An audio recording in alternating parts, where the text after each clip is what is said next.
नमस्कार. मी प्रीतम पांढरे. पश्चिम बंगालच्या निवडणुका झाल्या. मुख्यमंत्री हे झाले शुभेंदू अधिकारी. हे पश्चिम बंगालला भाजपच्या रूपात पहिले मुख्यमंत्री मिळाले, जसा आपला देश स्वतंत्र झाला. पण तिथं ज्या एक 15 वर्ष झाले ज्यांचं सरकार होतं, त्या ममता बॅनर्जी काही हा पराभव मान्य करायला तयार नाहीत असं दिसतंय. कारण त्यांनी जो हा विजय भाजपचा आहे, तो झालाच नाही असं म्हणता येत आणि मी हारली नाही.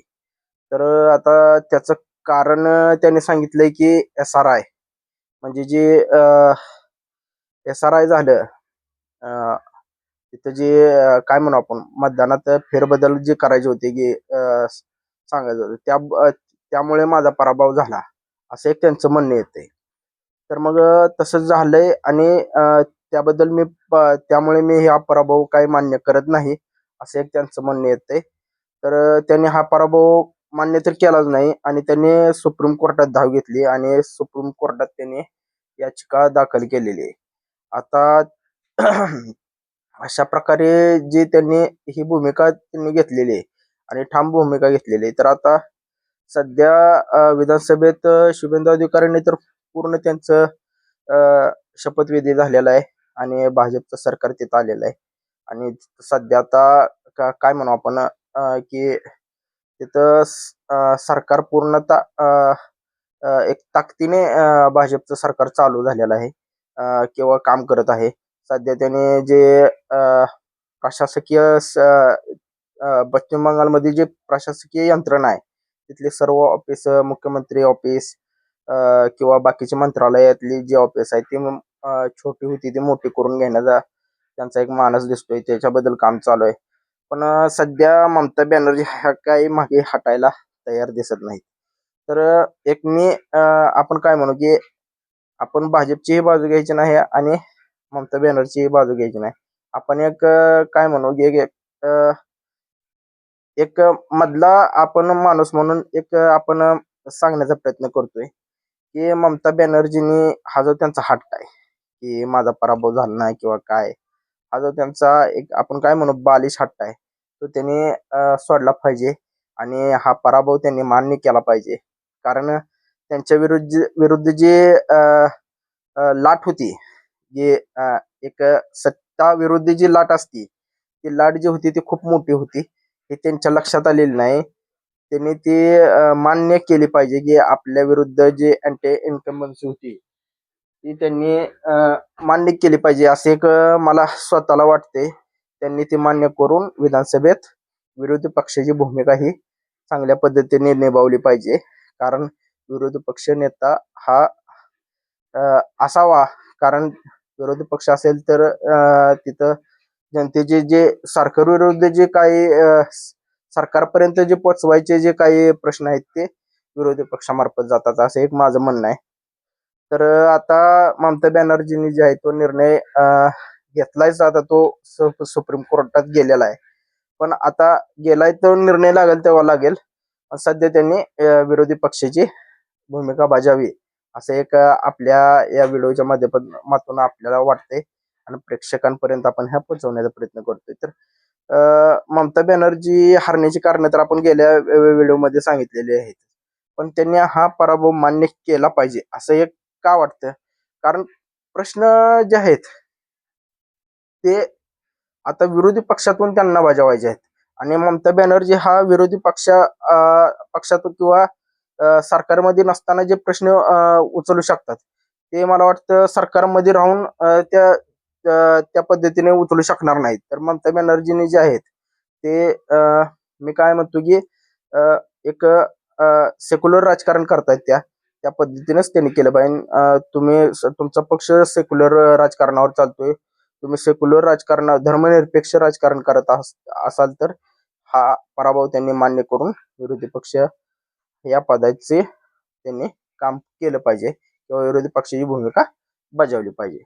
आता दुसरे कारण ममता बॅनर्जींनी जे त्यांचं काय म्हणू आपण त्याला त्यांचं वागणं जे आहे ते म्हणजे सारखं असं रागात बोलल्यासारखं, जणू काही त्यांना हा पराभव म्हणजे कसलाच मान्य नाही, की हा पराभव त्यांचा झालाच नाही. असं जे ते वागतात, ते पूर्णतः चुकीचं आहे. आणि तुम्ही गेल्या वेळेस पण निवडून आलात, ते काही तुमच्या स्वतःच्या चांगल्या राजकारणासाठी आलेलाच नाही. कारण गेल्या वेळेस 2021च्या ज्या वेळेस जिंकल्या होत्या त्यावेळेस पण त्यांचं जे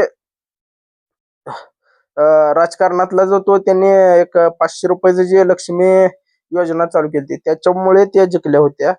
आणि त्यांच्यामुळे भाजपचा पराभव झाला होता. तो भाजपनं मान्य करून तिथून तो ताकदीने पुढे गेला. त्याने भाजपने पराभव झाला म्हणून काही त्याने त्या भाजपनं असं म्हणजे खचला किंवा असा खाली गेला नाही. त्याने शुभेंदू अधिकाऱ्यांना सर्व अधिकार दिले. शुभेंदू अधिकारी जे करतील ते सही दिशा अशा पद्धतीने नरेंद्र मोदी, अमित शहा किंवा पूर्ण भाजप जो कमिटी आहे त्यांची राष्ट्रीय कमिटी, यांनी पूर्ण अधिकार पश्चिम बंगालमधले शुभेंदू अधिकाऱ्यांना दिले. आणि त्या पद्धतीने शुभेंदू अधिकाऱ्यांनी विरोधी पक्षाची भूमिका बजावली पूर्णतः.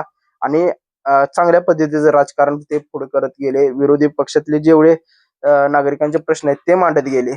तर मला काय म्हणायचं आहे, जी भाजपने भूमिका घेतली की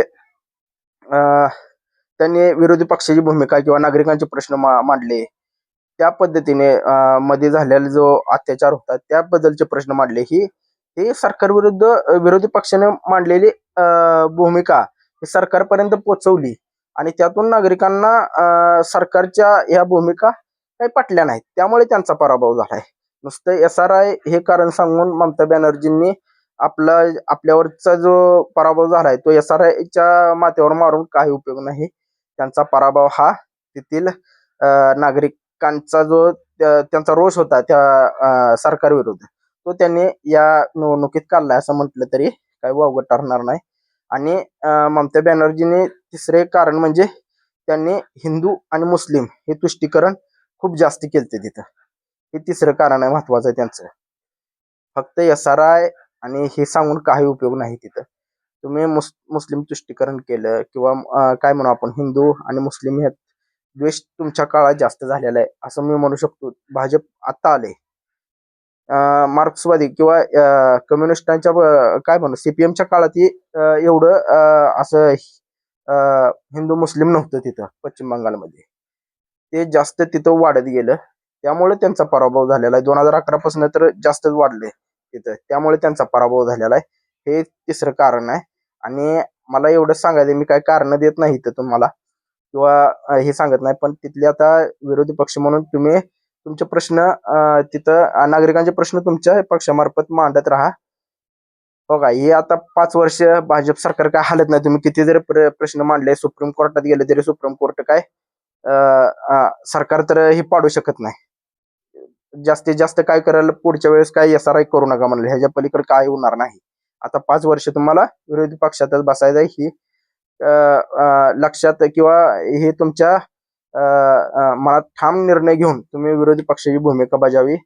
एवढंच आपल्या व्हिडिओच्या माध्यमातून